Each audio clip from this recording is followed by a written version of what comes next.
望天門山，李白。天門中斷楚江開，碧水東流至此回。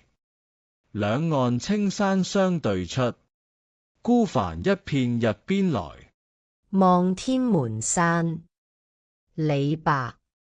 天門中斷楚江開，碧水東流至此回。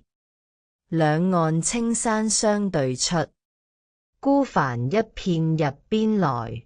望天門山係李白山水詩嘅代表作，以雄渾奔放嘅筆法描繪長江穿越天門山嘅壯闊景象。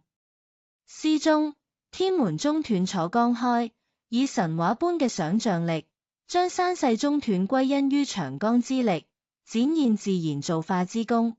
碧水東流至此回則以水流遇山回旋嘅動態，暗喻人生際遇嘅曲折變化。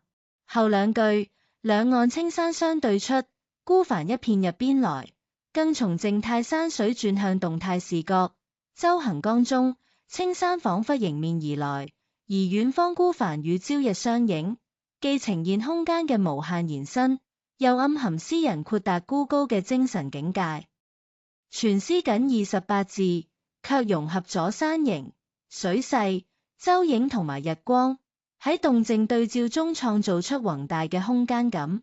李白更以望為眼，將物理視線提升為精神遠眺，令山水唔單止係客觀景物，更係詩人自由靈魂嘅投射，展現盛唐詩人擁抱天地、物我合一嘅氣度。望天門山，李白。天門中斷楚江開，碧水東流至此回。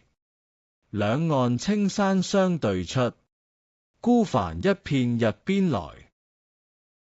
望天門山，李白。天門中斷楚江開，碧水東流至此回。